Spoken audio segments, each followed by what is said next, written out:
এবার আমরা পালাটি শুরু করব। একটু মন দিয়ে আস্বাদন করবেন, যে সকল ভক্ত আছেন একটু মন দিয়ে শ্রবণ করবেন। আজকে একটু ঠান্ডার জন্য অনেকেই এখানে এসে উপস্থিত হতে পারেননি, তবে যে সকল ভক্ত আছেন মন দিয়ে গোবিন্দের নামটা একটু শ্রবণ করার চেষ্টা করবেন। আজকে লীলা কীর্তন, লীলার নাম বলে দিয়েছি কৃষ্ণ সুদামা। দেখো এই পালাটার প্রথম পদটি একটু ভালো করে মন দিয়ে আস্বাদন করবেন। পদকর্তা মহাজন কি বলছেন দেখো। ও গো বৃন্দাবন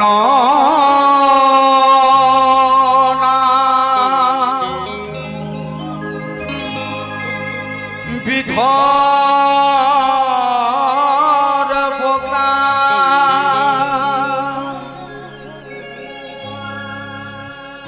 ব্রাহ্মণ মুকুটের গৃহে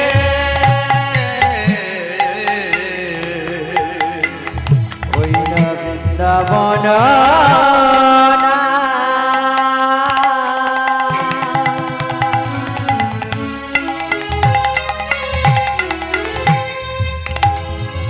ওই বিদর্ভ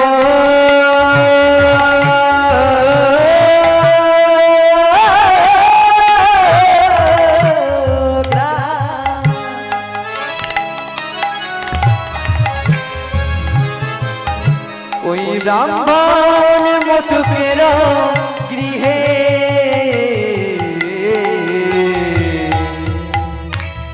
বৃন্দাবন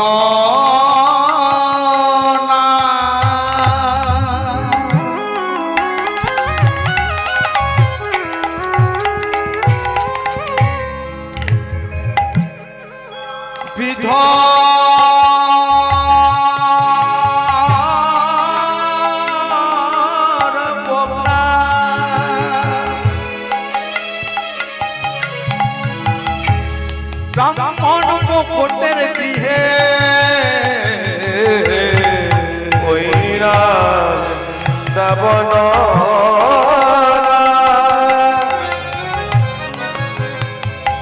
তাতে বিদার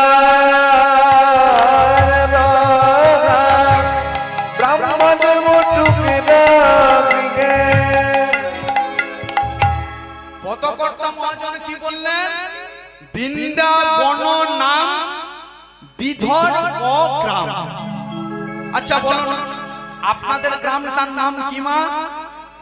চুয়াবেড়িয়া তো? কোন জেলার মধ্যে অবস্থিত আপনাদের এই গ্রামটি? বাঁকুড়া জেলা তো? সেই রকম বিদর্ভ গ্রাম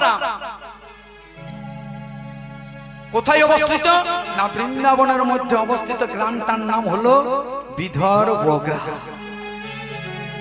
পিতার নাম মকট ব্রাহ্মণ, মাতার নাম রচনা দেবী। সেই রচনা দেবীর কোল আলো করে ধরাধামে অবতীর্ণ হলেন দাপর যুগে পরম ভক্ত সুদামা। কখন জন্ম নিলেন? শুভ কার্তিক মাস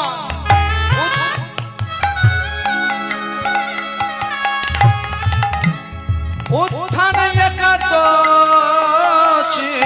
ওই শুভ কার্তিক মাস উত্থান একাদশী। শুভ কার্তিক মাস উত্থান একাদশী। শুভ কার্তিক মাস উত্থান একাদশী। জন্মিল সুদামা গো, জন্মিল সুদামা। নিতাই শুভ কার্তিক মাস উত্থান একাদশী জন্মিল সুদামা রে। জন্মিল সুদামা রে। জন্ম হলো দাপর যুগে পরম ভক্ত সুদামা। কখন? শুভ কার্তিক মাস উত্থান একাদশী। আচ্ছা দেখুন, এই যে বৈশাখ মাস জ্যৈষ্ঠ মাস, আষাঢ় মাস, এই যে 12টা মাস আছে না, এই 12টা মাসের মধ্যে সর্বশ্রেষ্ঠ মাস কোনটাকে বলে মা? কার্তিক মাস। এই কার্তিক মাসটা হলো দামোদর। এই মাসটা এত গুরুত্বপূর্ণ জানেন, এই মাসে ভগবান শ্রীকৃষ্ণ ব্রজগোপীরা গোবিন্দকে ডেকে ডেকে গোবিন্দের সঙ্গে রাস করেছিলেন। এই মাসটা এত গুরুত্বপূর্ণ।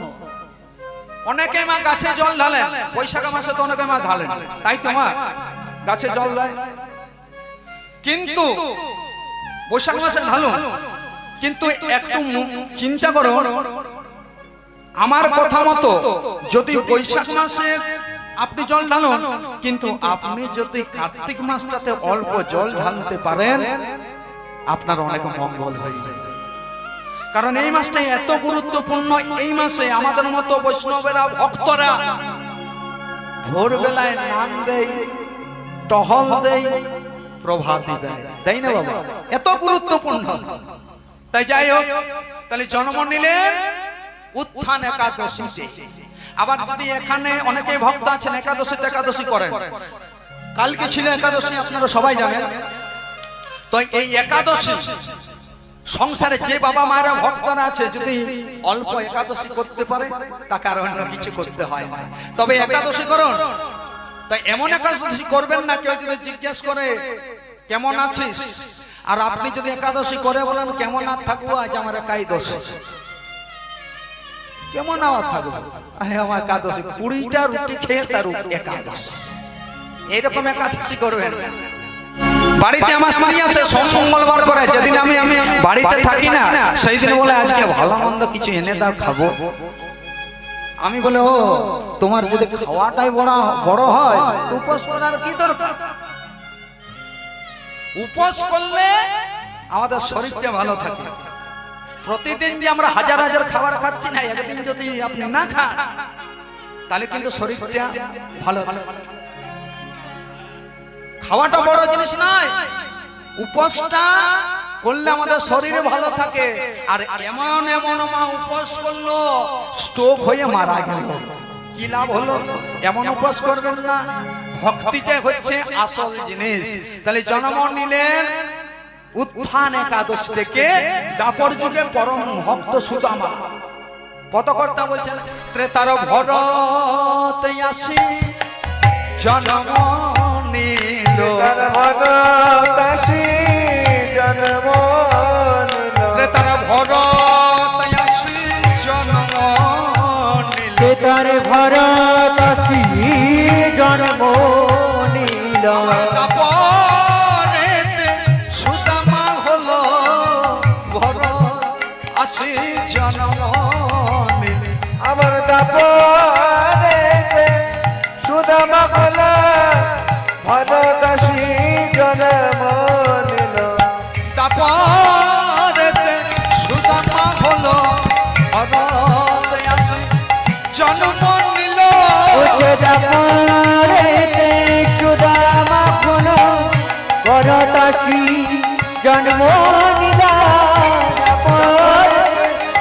সুদামা এলো ভরত আসি জন্ম নিল, ভরত আসি জন্ম নিল, ওই ভরত আসি জন্ম নিল, ভরত আসি জন্ম নিল, ওই ভরত আসি জন্ম নিল। সবাই উলু উলু দাও, দাপরেতে সুদামা হলো হরি হরি হরি বলে, সুদামা হলো ভরত আসি জন্ম নিল, দাপরেতে সুদামা হলো ভরত আসি জন্ম নিল।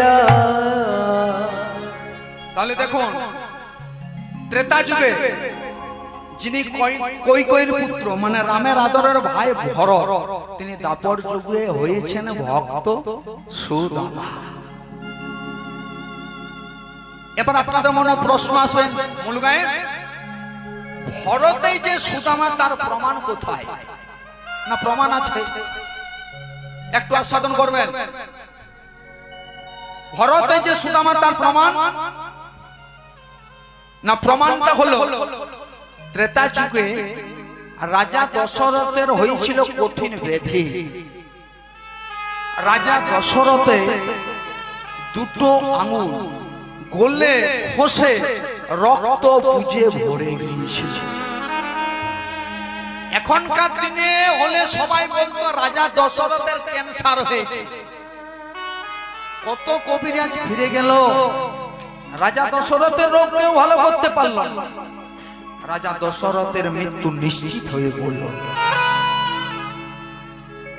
শেষে একজন কবিরাজ এসে পড়ে বললেন, শুনুন, রাজা দশরথ ভালো হয়ে যাবে, একটি উপায় আছে। কি উপায়? না, রাজা দশরথের যে তিনজন স্ত্রী, রামের মা কৌশল্যা, ভরত শত্রুঘ্নের মা সুমিত্রা, এদের তিনজনের মধ্যে থেকে যে কেউ একজন যদি রাজা দশরথের আঙুল এর রক্ত পুজো শুষে শুষে মুখ দিয়ে টেনে টেনে পরিষ্কার করতে পারে, রাজা দশরথ ভালো হয়ে যাবে। রাজা দশরথ কিন্তু আশার আলো দেখতে পেরে মনে মনে চিন্তা করছেন, তাহলে আমি ভালো হয়ে যাব। প্রথমে তিনি করলেন কি, সুমিত্রার কাছে গেলেন। কারণ রাজা দশরথ সুমিত্রাকে একটু বেশি ভালোবাসতেন। ছোট গিয়ে পরে বলে উঠল, সুমিত্রা, তুমি পারবে তোমার মুখ দিয়ে আমার আঙুলের রক্তপুঞ্জ পরিষ্কার করে দিতে? সুমিত্রা বলল, স্বামী, তোমার জন্য আমি জীবন দিয়ে দেব, কিন্তু রক্তপুঞ্জ পরিষ্কার করতে পারবো না স্বামী। কৌশল্যাকে বললেন, কৌশল্যা কিন্তু একেই উত্তর দিলেন। শেষে কৈকেয়ী রাজা দশরথের চরণ দুটি জড়িয়ে ধরে বলল, স্বামী, এই সংসারে সদবান নারীর অহংকার হচ্ছে স্মৃতির সিঁদুর। আমি আমার স্মৃতির সিঁদুরের জন্য জীবন দিয়ে দেব, কিন্তু রক্ত পরিষ্কার করতে আমি পারবো না, আমি করবো স্বামী। কৈকেয়ী করলো কি, রাজা দশরথের আঙুলের রক্ত পুঁজ পরিষ্কার করে দিলেন। দিনের পর দিন সেবা করে রাজা দশরথ মৃত্যু থেকে বেঁচে গেলেন। রাজা দশরথ তখন কৈকেয়ীকে ডেকে পড়ে বললেন, কৈকেয়ী, আমি গর্বিত যে তোমার মতো অর্ধাঙ্গিনী আমি পেয়েছি। তুমি তোমার নিষ্পাপ সেবার দ্বারা আমাকে নিশ্চিত মৃত্যুর হাত থেকে বাঁচিয়ে দিয়েছো। এখন আমি তোমাকে, জানো, আমি বর দিতে চাই, তুমি নেবে? বললে, স্বামী, বলছে, ভালোবেসে তুমি যদি আমাকে কিছু দিতে চাও আমি না বলবো না, কিন্তু এখন কোনো প্রয়োজন নেই। যদি কোনোদিন প্রয়োজন হয় আপনাকে বলতে হবে না, আপনার কাছ থেকে আমি চেয়ে নেব। কিন্তু মা, ও বাবা, প্রয়োজন হতে বেশি সময় লাগলো না। রাজা দশরথের বয়স হয়ে গেল গো। রাজা দশরথ আর রাজ্যে শাসন করতে পারছে না। সিদ্ধান্ত নিলেন, কাল উষা লগ্নে ভোরবেলা রামচন্দ্র হবেন অযোধ্যার রাজা। খবরটা চতুর্দিকে ছড়িয়ে গেল। ওই খবরটা কিন্তু কৈকেয়ীর কানেও গেল। মা, কৈকেয়ীকে দেখাশোনা করার জন্য একজন দাসী ছিল, যার নাম হলো মন্থরা। মন্থরা গিয়ে পড়ে বলে উঠল, কৈকেয়ী, ও গো কৈকেয়ী,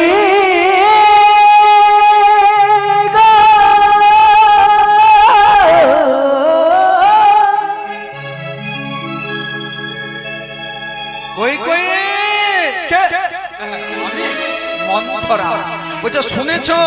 খবর আছে। বলছে, কি খবর? কালকে রামচন্দ্র হবেন অযোধ্যার রাজা। কই এত ভালো ছিল না। খবরটা শোনা মাত্র একটা মূল্যবান হার মন্থরার গলাতে দিলেন পরিয়ে। মন্থরা বলে উঠল, কই কই কথাটা শুনে তোমার বড় আনন্দ হচ্ছে তাই? বলছে কিন্তু শোনো, কাল যদি রামচন্দ্র হয় অযোধ্যার রাজা, আর সেই রাজার মা হবে কৌশল্যা, কৌশল্যা রাজার মা হয়ে তোমার মুখের উপর ছুরি ঘোরাবে, তখন তোমার কি সেটা ভালো লাগবে? যেই বলে দিয়েছে, মন্থরার একটি কুমন্ত্রণায় কই কই মন পরিবর্তন হয়ে গেল। মন্থরার প্ররোচনায় পড়ে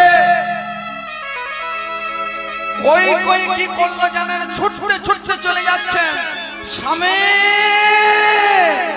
ও গো স্বামী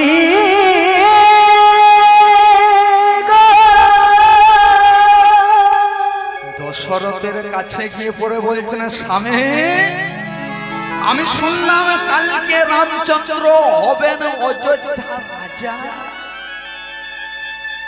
তার আগে আমি তোমার কাছে দুটো বর নিতে চাই, তুমি আমাকে বলেছিলে না? বলছে বলো বলো তুমি কি চাও? বলছে এক বনে আমার ছেলে ভরতকে অযোধ্যার রাজা করতে হবে, আর আরেক বনে রামচন্দ্রকে 14 বছরের জন্য পাঠাতে হবে বনবাসে। কথাটা শ্রবণ করে রাজা দশরথ স্বামী হয়ে স্ত্রীর চরণ দুটি জড়িয়ে ধরে বলছেন, কই কই না বলো না, বলো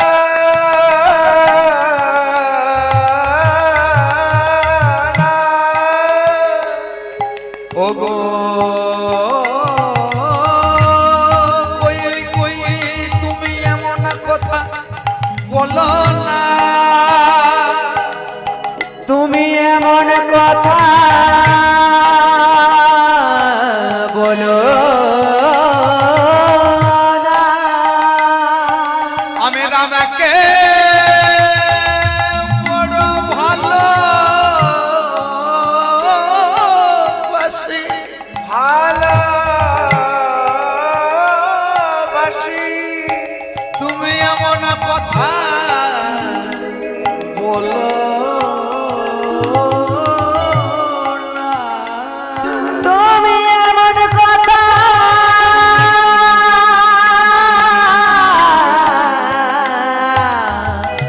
বলো না।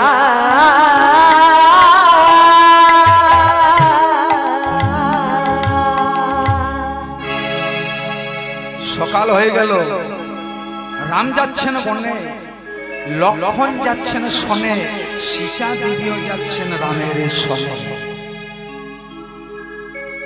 রাজা দশরথ তখন রামচন্দ্রকে জড়িয়ে ধরে বলল, বাবা আমার অপরাধে তোরে শাস্তি দে, আমি বাবা হয়ে তোর কাছে ক্ষমা চাইছি, তুই আমাকে ক্ষমা করে দে বাবা। রামচন্দ্র বলল, বাবা তুমি আমার কাছে ক্ষমা চেও না, বাবা আজ আমি কত বড় ভাগ্যবান, আমি পিতৃসত্য পালিবারে আমি যাচ্ছি বনে, তুমি আমাকে আশীর্বাদ করো, তুমি আমাকে আশীর্বাদ করো বাবা। রাজা দশরথ তখন রামকে জড়িয়ে ধরে বলল, বাবা তুই আমার একটা কথা রাখবি? বাবা বলো কি করবো? ওরে আমি জানি আমার মনে হয় আমি আর তোকে দেখতে পাবো না, কিন্তু তুই ওই বনে থাকতে থাকতে যদি শুনিস তোর এই পিতা মারা গেছে, তুই আমার জন্য কি করবি জানিস বাবা? বাবা কেন তুমি আমাকে এমন কথা বলছো বাবা? তুমি নিজের কি মৃত্যু কামনা চাইছো বলে? ওরে রাম, আমি যে তোকে অনেক ভালোবাসি, তাই ওই বনে থাকতে থাকতে যদি শুনিস তোর এই বৃদ্ধ পিতা মারা গেছে, কি করবি জানিস বাবা? ওই বনে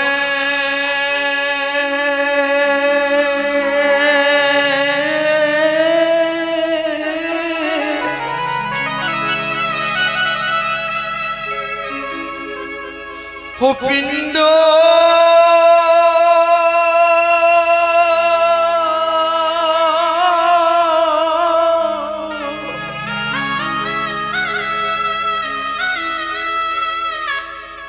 ওরে দিয়ে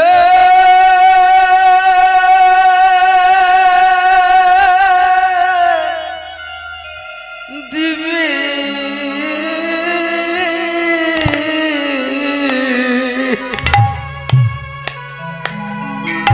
ওই বনে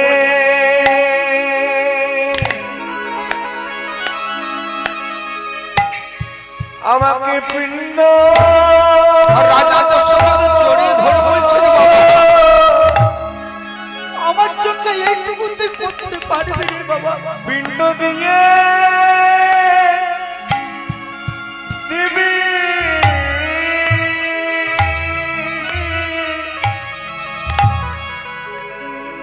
ও তুই বনে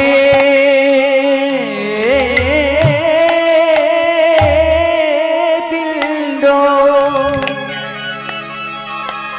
ও পিণ্ড দিয়ে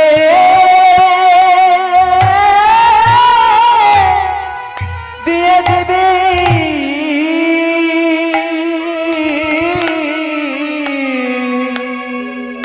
ওই ওরে রামের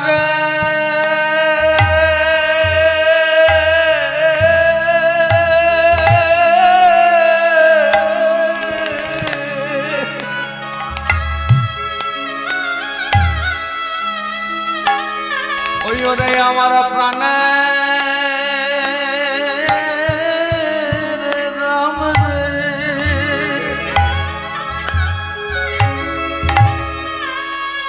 ওই ওরে তোকে আমি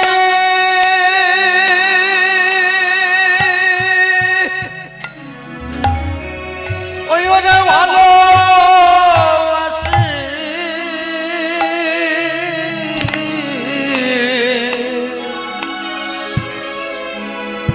ওই বনে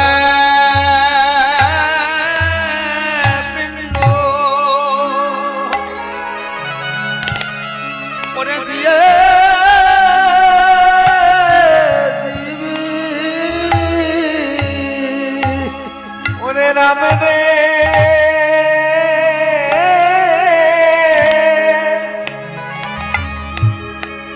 তোকে আমি বড় ভালোবাসি,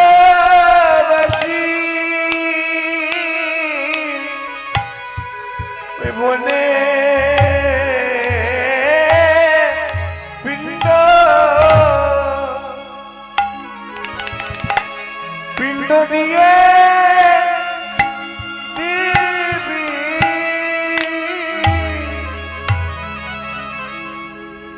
লক্ষণ আর সীতা সনে রামচন্দ্র গেলেন বনে। যেই না বনে চলে গেলেন, ভরত কিন্তু ছিলেন না।